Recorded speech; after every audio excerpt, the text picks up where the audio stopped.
Halo Sobat Auto Hermas, banyak kasus orang kejeblos alias terkecoh saat beli mobil matic lelang. Kita semua tahu prosedur atau tata cara membeli mobil matic lelang berbeda dengan membeli mobil di showroom atau di pemiliknya langsung. Saat akan membeli mobil matic lelang, memang kita selalu diberi kesempatan dan pilihan untuk melihat kondisi mobil yang kita taksir dan yang mau dilelang. Namun kesempatan yang diberikan sangat terbatas dan tidak memungkinkan kita untuk mengeksplor kondisi mobil dan kinerja semua sistem dengan baik. Banyak hal yang kurang atau bermasalah yang tidak bisa diketahui secara kasat mata, sekalipun sobat mengajak seorang mekanik untuk membantu memeriksa kondisi mobil matic saat ada kesempatan show unit. Apa saja yang harus sobat perhatikan dan lakukan agar tidak kejeblos saat beli mobil matic lelang? Simak terus video saya, jangan lupa like dan subscribe supaya tidak ketinggalan video-video saya yang bermanfaat lainnya. Baik, kita mulai saja Sobat Auto Hermas. Ada banyak hal yang harus diperiksa saat memastikan mobil matic lelang yang akan sobat beli. Pertama, kondisi fisik eksterior. Ini sudah menjadi keharusan memeriksa kondisi eksterior mobil matic. Mulai dari bodi apakah mulus dan orisinil atau tidak, atau mobil matic tersebut bekas tabrakan. Tentu sobat harus betul-betul cermat. Mungkin saja sebelum ditarik leasing, mobil tersebut pernah mengalami insiden sebelumnya dan luput dari pencatatan pihak penyelenggara lelang. Periksa baik-baik mulai dari keseluruhan bodi mobil, bumper, pintu, hingga lampu-lampu dan ban. Perhatikan dengan cermat. Sesuaikan kelengkapan eksterior dengan tipe standar dari pabrik agar punya perbandingan. Begitu melihat ada yang kurang baik, catat. Kira-kira butuh estimasi biaya berapa untuk perbaikannya. Kedua, kondisi fisik interior. Pastikan kondisi fisik interiornya masih bagus atau tidak. Bagaimana kondisi dashboard, kursi, plafon, dasar mobil, kemudi, instrumen cluster, panel-panel, tuas matic, dan pintu. Kalau ada masalah, pastikan bagian interior yang bermasalah itu bisa dibersihkan atau harus direkondisi dan diganti. Hitung berapa kebutuhan biaya dan catat sebagai pengeluaran. Ketiga, perbaikan kondisi ruang mesin.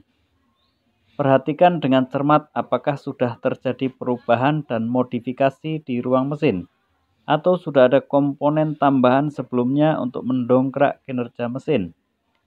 Kalau ada tambahan, catat apakah komponen tambahan itu bisa dijual nantinya. Kalau bisa, ini akan memberikan keuntungan tambahan buat Sobat Auto Hermas. Perhatikan juga kondisi soket-soket kabel, masih utuh semua atau tidak. Soket yang rusak mengindikasikan mobil pernah menjalani perbaikan sistem yang bisa jadi serius. Perhatikan juga kondisi mounting mesin dan transmisi matic. Apakah masih bagus atau sudah retak? Hitung itu sebagai pengeluaran. Keempat, pastikan kebocoran oli mesin dan transmisi otomatis. Periksa dengan cermat mulai dari bagian atas hingga kolong mobil. Di kolong mobil, apakah ada kebocoran oli mesin dan oli matic seperti dari bak oli mesin atau matic, tutup timing, distributor, belahan mesin dan matic, sensor-sensor, blok mesin, seal krek as, filter oli mesin, juga seal as roda atau kopel, dan jalur pendingin transmisi matic.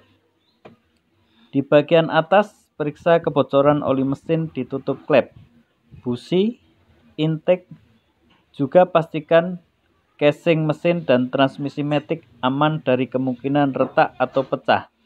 Hitung semua sebagai pengeluaran. Kelima, kalau memungkinkan, posisikan kontak di on, jangan di start. Periksa dengan seksama fungsi fitur-fitur keamanan kenyamanan dan keselamatan. Apakah berfungsi dengan baik mulai dari AC, airbag, sistem audio video, mode pengoperasian matic bila tersedia, sistem kemudi, klakson, lampu-lampu, air suspensi, dan fitur tambahan lain seperti sistem parking, stability control, power steering, dan fitur lainnya. Kalau ada masalah, hitung sebagai pengeluaran.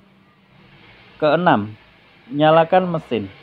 Dengarkan dengan cermat adakah bunyi yang aneh dari mesin atau transmisi otomatis dalam kondisi mesin dingin ataupun panas.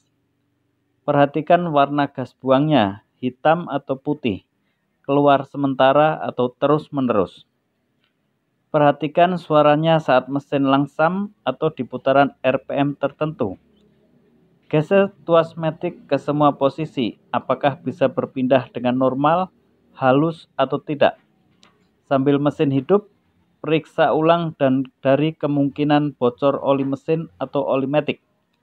Pastikan juga oli mesin dan oli matic sesuai spesifikasi. Kalau ada yang aneh, hitung sebagai pengeluaran. Ketujuh, perhatikan sistem rem. Apakah berfungsi dengan baik atau tidak, ngempos atau tidak. Kedelapan, bila memungkinkan, lakukan tes jalan. Jalankan mobil dalam kecepatan rendah, sedang, hingga tinggi. Rasakan tenaga, akselerasi, dan perubahan rasionya. Apakah mobil masih bisa berlari kencang atau tidak. Kalau ada yang aneh, hitung semua sebagai pengeluaran.